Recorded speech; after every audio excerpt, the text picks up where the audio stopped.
얼굴 뵙기 전에 멀리 뵙던 하늘나라 내 마음속에 이루어지니 날로 날로 가까워다. 할렐루야 찬양하세. 내 모든 예상 받고 주 예수와 동행하니 그 어디나 하늘나라 높은 산에 거친 들이 소막이나 큰 거리로 내 주 예수 모신 곳이 그 어디나 하늘나라. 할렐루야 찬양하세. 내 모든 예상 받고 주 예수와 동행하니 그 어디나 하늘나라. 아멘. 우리의 가정이 소막이나 궁궐이나 주님 모신 곳 하나님의 나라가 되는 줄 믿습니다. 아멘. 오늘 여러분이 이 자리에 오신 것은 청와대 간 것보다 더 좋은 장소인 줄 믿습니다. 아멘. 백악관에서 대통령 만나는 것보다, 청와대에서 대통령 만나는 것보다 우리 주님을 만나는 시간이 최고로 복된 시간인 줄 믿습니다. 아멘. 우물가에서 주님을 만난 여인의 이야기입니다. 이 여인은 정말로 세상적으로 너무나 잘못된 여인이었지만 주님을 만남을 통해서 그의 인생이 완전히 새롭게 되고 변화되고 나중에는 이 여인이 최고의 전도자가 됩니다. Come and see, 와서 보라고 외치는 거예요. 그때 그 여인이 외치는 말에 많은 사람들이, 동네 사람들이 예수님을 믿게 되는 역사가 일어납니다. 그런 면에서 오늘 제목은 우물가의 여인과의 대화, 만남이지.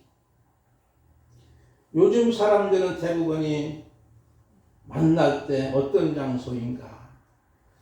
아마 젊은 사람들은 커피 전문점에서 많이 만날 것 같고, 중년층들은 고급 식당에서 만나는 경우도 있고, 특히 우리 어머니들은 지하상가 가보니까 어머니, 아버지들이 상당히 모여서 만나고, 노인정에서도 만나고, 아니면 이렇게 복지관에서도 만나기도 하고 그럽니다. 저는 어렸을 때 사랑방 있었습니다. 사랑방에서 우리 친구들하고 만나서 밤새도록 화투 치기도 하고 그런 적이 있었지. 그래가지고 꼴통 가는 사람이 다 뒤집어 쓰기도 하고 그렇게 하는 만남의 역사가 있었고, 지금은 시대가 얼마나 변했는지 이와 같이 엄청나게 좋아진 시대를 가졌습니다. 예수님은 우물가에서 예수님은 이 한 여인을 만나요. 세상적으로 보면은 너무나 보잘것없는 여인이고 정말로 잘못된 여인인데도 주님은 의도적으로 그를 만나러 가시는 거예요. 여러분이 생각해 봅시다. 우물가가 있고 센터가 있는데 이 말이 같은 말 같지만 상당히 의미는 다른 거예요. 우물가는 사람들이 파가지고 만든 것을 우물입니다. 센터는 그냥 갑작스럽게 어디서 물이 생수가 막 터져 나오는 거예요. 그러면 그것이 바로 샘이 되는 거예요. 그것이 바로 센터라고 볼 수 있는 것이죠.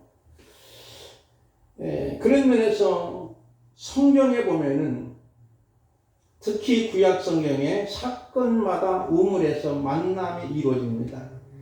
아브라함의 종 엘리에셀이 노년에 이삭의 신부감을 찾으러 결국은 리브가를 우물가에서 만나요.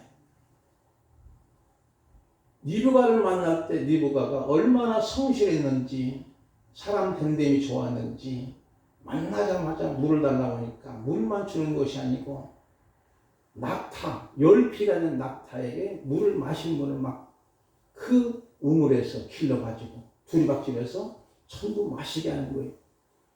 여러분, 낙타가 먹는 물은 얼마나 될까요? 보통 거의 한 가마리 정도 먹을 정도로 크답니다. 그 정도로 낙타는. 그러면 그 많은 수고를 이 리브가가 한 거예요. 아, 이 여인이 바로 우리 주인의 이삭의 신부감이구나. 이걸 깨닫고 이제는 그를 신부로 맞이하는 역사가 일어납니다. 그 다음에 야곱도 그의 사랑하는 아내 라헬을 우물가에서 만나요. 모세도 그의 아내 십보라를 우물가에서 만납니다.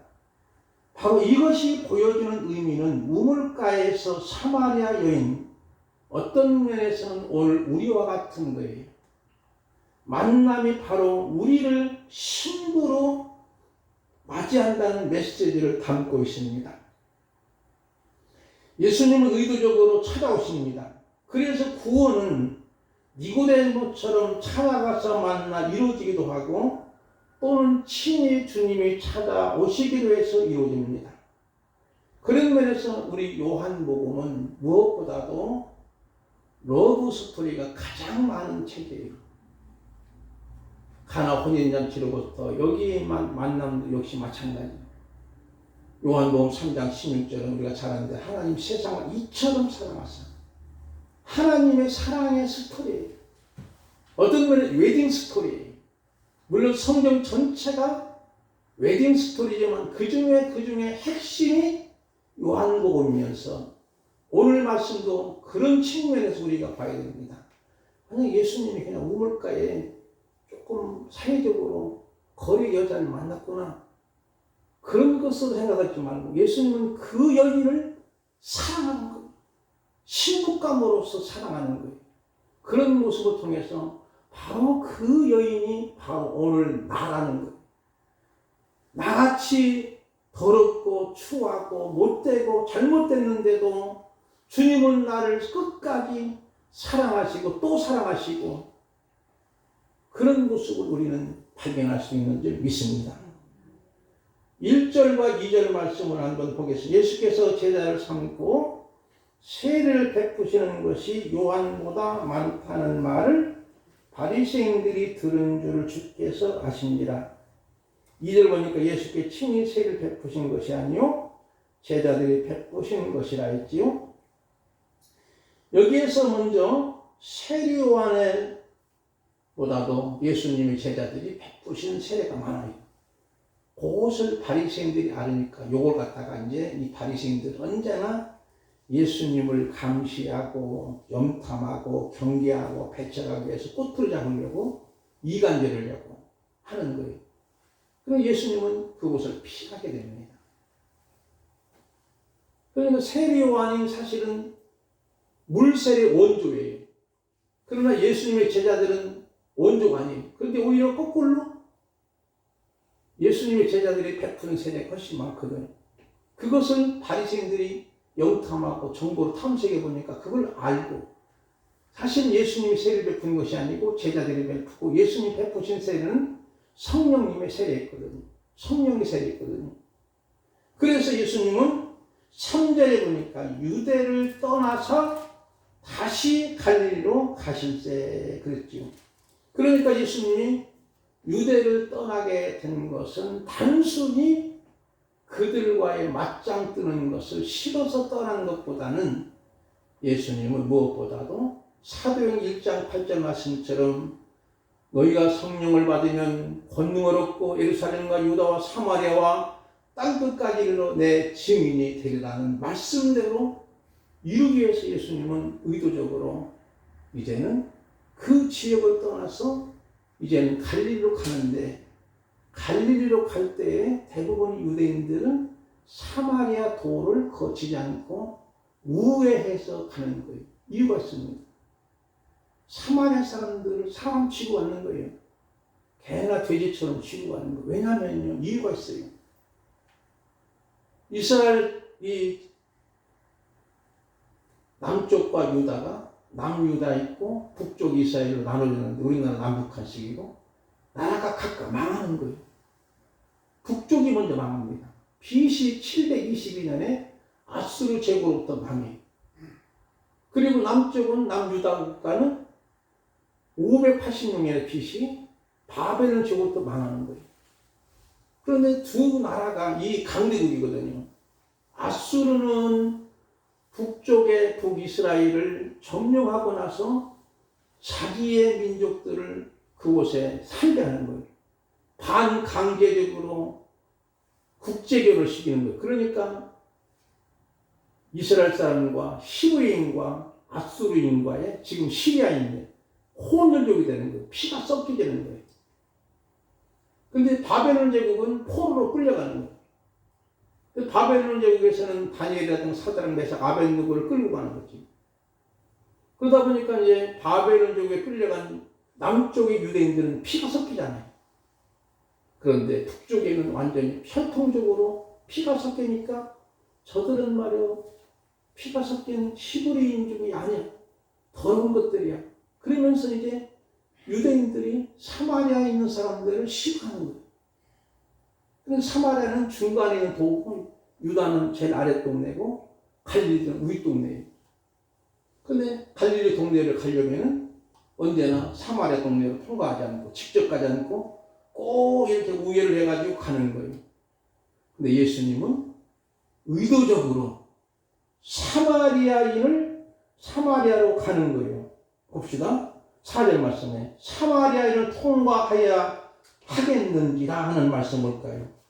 쉽게 말하면 꼭 그렇게 가야겠다는 거예요. 여러분 여기에서 예수님이 떠난 이유는 두 가지가 있잖아요. 첫째는 그들과 맞짱 뜨지 않고 그래서 무엇보다 우리는 세상이 우리를 핍박하고 여러 가지로 압박하고 상당히 힘들게 할지라도 그들과의 다투고 싸우는 누가 이길까요? 세상의 악한 자들이 이기는 거예요. 그럼 우리는 그들과의 맞짱 뜰 필요가 없고 성경대로 살아가는 거예요. 그 말씀이 어디가 있냐면 마태복음 10장 16절 말씀인데 우리 수요일 밤에 드린 말씀 우리 김명신 권사님 한번 읽어주실까요? 보라 내가 너희를 보내니 양을 이리 가운데로 보낸 것보다 그러므로 너희는 뱀같이 지혜롭고 비둘기같이 순결하라. 아멘. 보세요. 이 말씀 뭘까요? 조금 어울리지 않지 않습니까? 여러분이 단어가 뱀같이 지혜롭고 비둘기같이 순결하라. 뱀하고 비둘기 어울릴까요? 조합이 안 되는 단어지만 그러나 여기에는 무슨 뜻이냐면은 뱀은 좋아하는 것도 있지만 민첩하고 민감하다는 거예요. 비둘기는 얼마나 순결한지 한 비둘기 수컷을 선택하면 죽을 때까지 그 수컷만 사랑하는 거예요. 딴 데 절대 눈을 돌리지 않는 거예요. 한 여성을 사랑하면 죽을 때까지 그 여성을 사랑하는 거예요. 한 남편을 사랑하면 그 남편만을 죽을 때까지 바라보는 거예요. 그게 비둘기의 성격이에요. 그게 순결입니다. 바로 우리가 예수님을 바라볼 때에 민감하고 민첩하게 오직 주님만 바라보는 거예요. 그래서 그런 상황이 닥칠 때마다 우리는 어떤 생각을 해야 될까요? 한번 따라합시다. 예수님 같으시면 어떻게 하셨을까? 예수님 같으시면 이 사건을 어떻게 대처했을까요? 그만큼 우리가 지혜롭게 살아가는 거예요. 그리고 그 다음에 예수님은 의도적으로 갈릴리로 가지만은 사실은 사마리아를 통과하는 거예요. 그리고 유대인들하고는 상당한 차이가 있는 거예요. 아까 말씀드린 것처럼 어떤 면에서 유대인들 예수님은 그 당시 사회적인 통념 관습을 저항하는 거예요. 잘못된 인식, 그들 나름대로 보편적인 가치지만 차별의식을 온몸으로 저항하고 맞서는 거예요. 이유는 방금 전에 말씀드린 대로 예수님도 땅끝까지도 내 증인이 되라. 사마리아도 통과하는 거예요. 너희가 성령 받은 유대와 사마리아와 땅끝까지 이르는 내 증인이 되리라 하는 말씀을 통해서 예수님도 의도적으로 사마리아로 통과하는 거예요. 이미 예수님은 누구를 만나려고 가실 거예요. 우리는 알 수 없지만 예수님은 벌써 측량하고 가시는 거예요. 사마리아 여인을 만나러 가는 거예요. 5절 6절로 가봅시다. 사마리아에 있는 수가라는 동네 이름이 야곱이 그 아들 요셉에게 준 땅이 가깝고 사마리아 수가라는 동네에 이르지요. 거기 야곱의 우물이 있더라 그랬지요. 예수께서 길 가시다가 피곤해서 우물 곁에 그대로 앉아요. 때가 6시쯤. 6시는 유대 시간은 우리나라 시간으로는 반대 시간이고 몇 시에지? 12시에 정오에 뜨끈뜨끈한 햇빛이 강렬하게 비치는 정오 시간. 예수님도 인간인지라 지치지요. 힘들지요. 여기 앉았다고 하는 것은 그냥 몸지를 털고 앉은 것도 아니에요. 그냥 텁썩 앉은 거예요. 무슨 뜻이냐면 피곤하다는 거예요. 우리가 등산하다 보면은 정상에 올라가면 피곤하니까 거기에 있는 거 뭐 먼지 같은 거 있는지 많은지 그냥 낙엽이 있으면 낙엽들 텁썩한 박이 있으면 박이 텁썩 앉는 것처럼 왜? 그만큼 육신적으로 피곤했다는 거예요. 예수님도 육신을 입으신 거잖아요. 그런 면에서 우리도 예수님이 이 땅에 사람의 몸으로 오시고 피곤도 하시고 울기도 하시고 시장도 하셨습니다. 이렇게 인간의 약함을 다 공유하신 주님. 그러면서 하나님이시면서 인류 구원을 위해서 이 땅에 섬기러 오신 거예요. 여러분, 여기서 우리는 5절 6절에서 무엇보다도 야곱의 우물의 사건을 통해서 여기서 주는 메시지가 뭘까? 야곱의 우물의 이야기가 연상되는 것은요, 야곱이 생각나게 만드는 거예요. 지금 사마리아 여인도 야곱이 어떤 인물인지 너무나 잘 아는 거예요. 그래서 한번 우리는 조금 길지만 우리 김양선 장로님께서 창세기 28장 11절부터 한번 읽어주시면 좋겠습니다.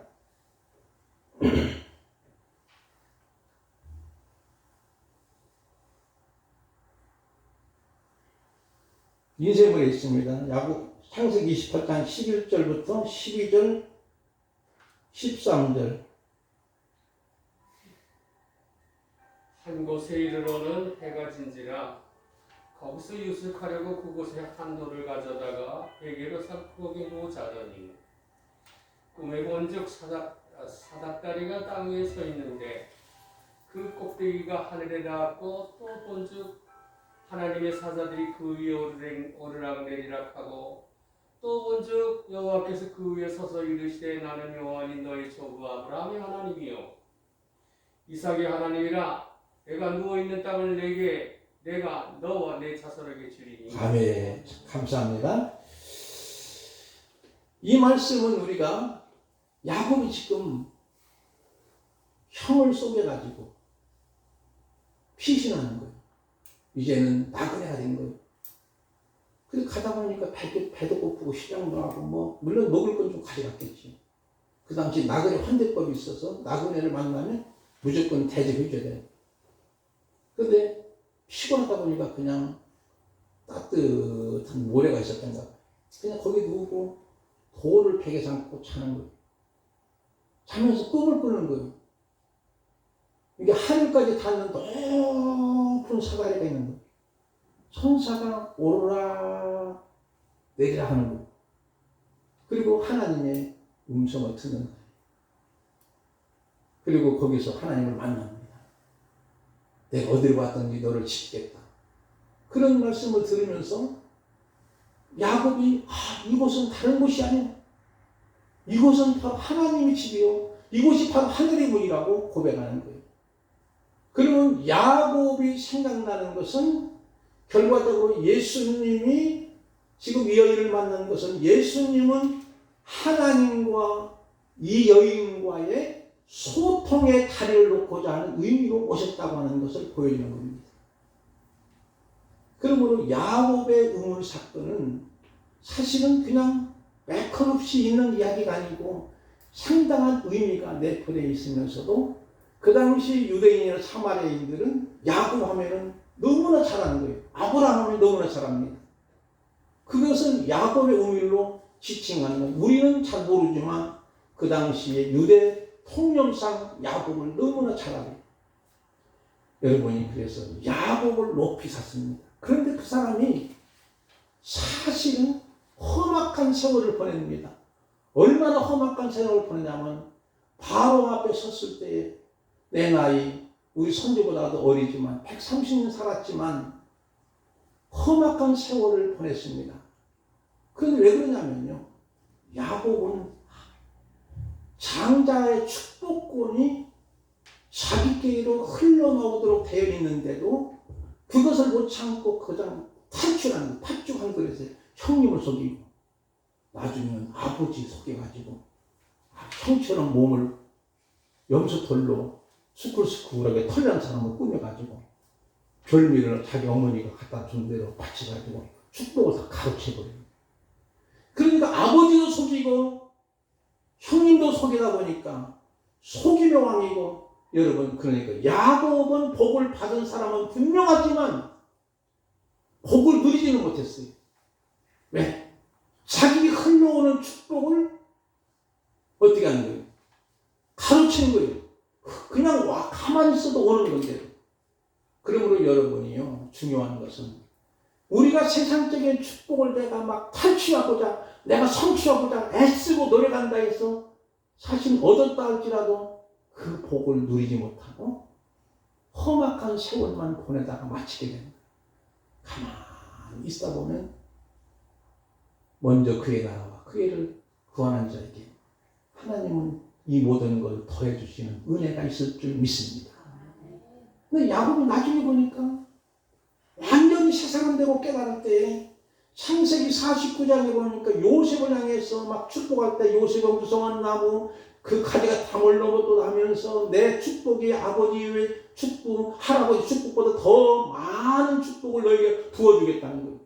그럼 야곱이 아브라함의 축복보다 이삭의 축복보다 많은 것도 아니고 나은 것도 아닌데 그렇게 표현하는 것은 하나님, 전능하신 하나님을 엄청나게 그가 경험한 거예요.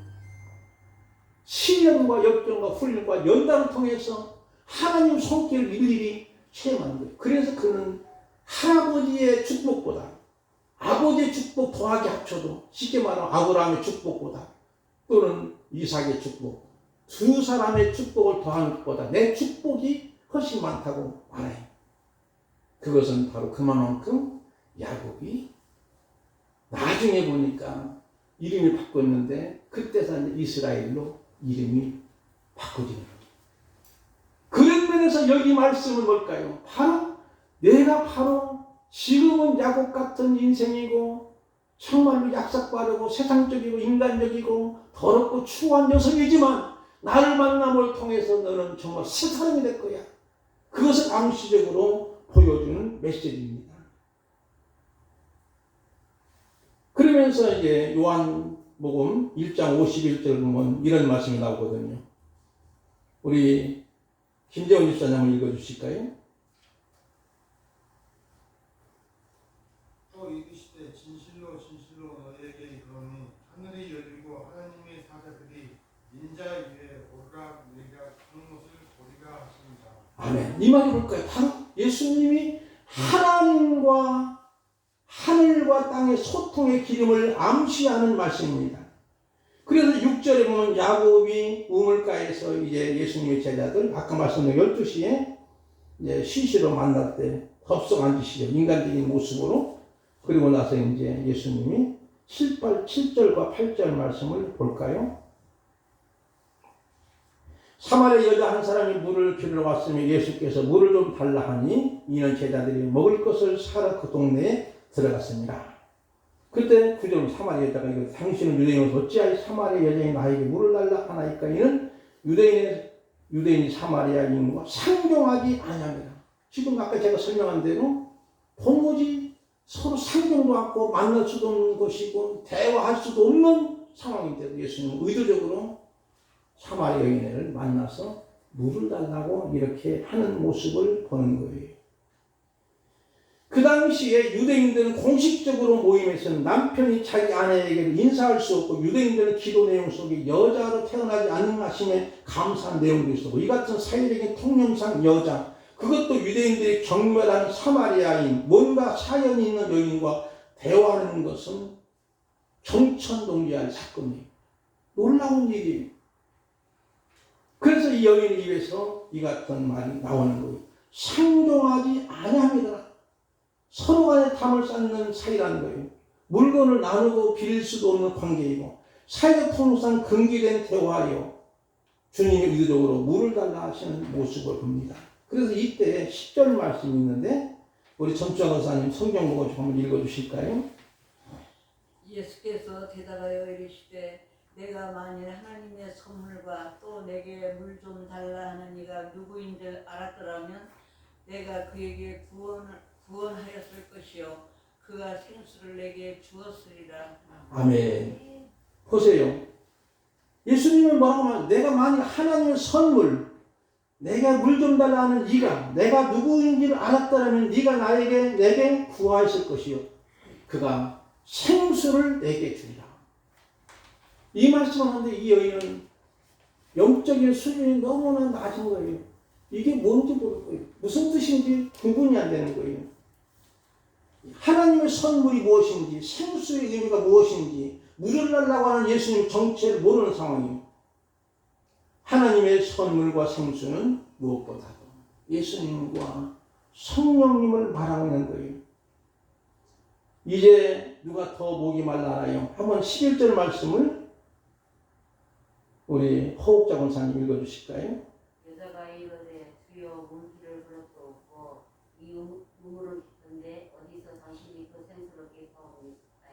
아멘. 봅시다. 여기 예수님 이야기할 때 도무지 알아듣나요? 알아듣지 못하다니요. 물기를 그릇도 없고 우물을 깊은데 어디서 당신이 생수를 얻게 쌓나니까. 생수를 지금 보고도 모르는 거예요. 어떤 면에서 우리가 영적인 수준이 낮은 사람은요, 예수님이 오셔서 말씀하셔도 은혜를 못 받는 거예요. 하나님 직접 말씀하셔도 하나님 음성을 깨닫지 못하는 것이에요. 지금 여인도 마찬가지예요. 그런 상황이에요. 그렇지만 예수님이 포기한 날 끝까지 그 여인과의 대화를 하시는 거예요. 그러면서 12절 보니까 우리 조상 야곱이 이 우물을 우리에게 주셨고 또 여기서 자기와 그 아들들과 짐승이 다 마셨는데 당신이 이제 야곱보다 크니까, 아까 말씀드린 야곱이 엄청나게 존중하는 사람이 그들은 야곱 선생님보다, 야곱의 조상보다 크십니까? 그때 예수께서 대답하여 이르시되 이 물을 마시는 자마다 다시 목마르니와 그랬지요. 그러면 14절 말씀 우리 한번 다 같이 한번 여러분 읽어보. 시작. 내가 주를 마시는 자는 영원히 아니하리니 내가 주는 그 속에서 영생하도록 솟아나는 생물이 되리라. 아멘. 여러분 이 말씀 이해되죠? 우리 믿음의 성도들은 내가 주는 물을 마시는 자는 영원히 목마르지 않는 거예요. 근데 아직도 만약에 세상적인 갈증이 있는 거예요. 나는 주 없이 살 수 없는 애가 아니고, 나는 돈 없이 살 수 없어. 나는 명예 없이 살 수 없고, 권력 없이 살 수 없고, 나는 집 없이 살 수 없어. 이렇게 여러분이 말할 수 있지만, 그러나 먼저는 주 없이 살 수 없는 저와 여러분이 돼야만 주님이 주시는 이 영생수 마시고 영원히 목마르지 않는 삶을 살 줄 믿습니다. 그런 삶이 우리에게 필요한 거예요. 아직도 내가 예수님을 믿으면서도 아니야, 정말로 내가 돈 없이는 못 살아, 나는 아파트 없이는 못 살아, 집 없이는 못 살아. 그러나 여러분 생각해 봅시다. 작은 탕감방 살아도 거기에 주님이 계시면 초막이나 큰골이나 주님 모시고 하나님의 나라가 되는 줄 믿습니다. 대굴 같은 집에 살아도 거기에 하나님이 계시지 않으면 지옥이 될 수 있는 거예요. 그런데 사람들은 그걸 모르는 거예요. 아마 이 여인도 그랬어요. 그래서 남편을 5개나 놓았는데도 현재의 남편은 제 남편이 아닌 거예요. 뭔가 세상적으로 만족하려고 온갖 몸부림쳤는데도 언제나 이 여인은 목말라 하는 인생이 되고 마는 거예요.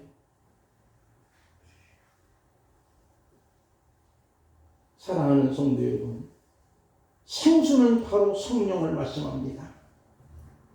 여인은 성령을 이해하지 못하고 그냥 물로만 생각합니다. 물길로 오지 않게 그런 물 달라고 하니까 주님이 내 남편 불러오라는 거예요. 남편이 없다 하시니 주님은 18절 말씀해 보니까 뭐라고 말씀하는 이 여인의 말꼬리로부터 돌리는 거예요. 예수님 이렇게 여인의 영혼의 실상을 지적하는 이유는 지금 이 여인에게는 영원히 목마르지 않는 구원의 생수가 필요한 것을 깨닫게 하시는 거예요. 여기서 우리는 예수님은 인간의 정신적 공황에 영적 실상을 꿰뚫어 보시는 분임을 알 수 있습니다. 사마리아 우물가 여인이 정신적 공황과 소외감, 자신이 선택한 이성과 사랑으로 안정을 못한 모습에서 그대로 드러납니다. 이런 예수님 없이는 인간의 실체이자 영적 파산의 실상을 보여주는 것이죠. 남편 탓을 두고 현재 남편도 아니라 하면 인간적인 방법 영혼의 갈증을 해결할 수 없음을 보여줍니다. 현대인은 과거보다 더 많은 물질과 더 많은 통요와 혜택을 누리고 있지만 영적은 더 극심한 빈곤 상태에 있습니다. 근본적으로 죄의 뿌리에 비롯된 영적 파손 상태입니다. 성적 타락과 비유의 행동, 사회적, 정신적, 경제적, 정의 윤리, 의식붕괴에서 폐진됐습니다. 하나님의 말씀 이러한 제약의 문제와 우리의 영적인 상태를 날카롭게 진단합니다. 우리는 우리 자신의 영적 상태를 숨기거나 꾸미지 않고 말씀 앞에 매일매일 진단해야 됩니다. 그리고 처방을 받으면서 산다면 삶의 기쁨이 회복되고 활기가 넘칠 줄 믿습니다. 우물가 여인처럼 우리가 헛되고 어떤 것만 구했을까요? 이 땅에 우리가 직장 생활하는 이유는 돈이 필요하기 때문에 지위도 건강도 필요하지요. 그러나 문제는 그것이 나를 사로잡힐 때, 그것이 나를 붙잡고 나는 그것 없으면 못 살아. 나는 죽음 송장이야 하면은 그것이 우상이 되면 결국은 목마른 인생으로 평생 살아도 행복함을 느끼지 못합니다. 사람이 떡으로만 사는 것이 아닙니다. 물론 떡도 필요합니다.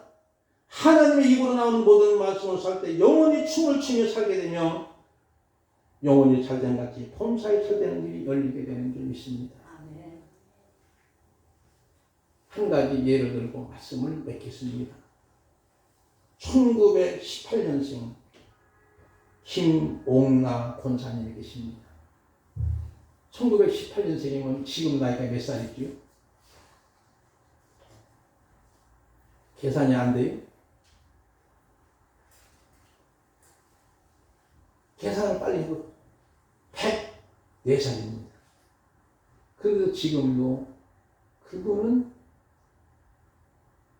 복지센터, 특히 복지대단 명예이사로 근무를 하시고 컴퓨터도 치시고 강의도 하시고 그래요. 근데 그분이 권사님이시고 걸스카우트를 우리나라에 최초로 만드신 분입니다. 지금도 살아계십니다. 그래서 그분은 얼마나 행복한지 모르는데 너무나 믿음 생활 잘하니까 그 상황 속에서 현재 우리나라에 100살 이상 되신 분이 약 3,000명이 된답니다. 그런데 그 중에 한 분 김옥나 권사님. 근데 그분은 지금도 강의도 하시는 거예요. 컴퓨터 치시기도 하고 복지재단에 나가서 일도 보시고 그런 훌륭한 분. 여러분도 지금 나이가 내가 70이 되고 80이 됐어도 걱정을 필요 없습니다. 틀림없이 하나님이 건강 주셔서 이분보다 더 훌륭하게 쓰임받는 저와 여러분 꼭 되시기를 주님의 이름으로 축복을 드립니다. 기도하겠습니다. 우리 찬양하고 기도합니다. 찬송가 309장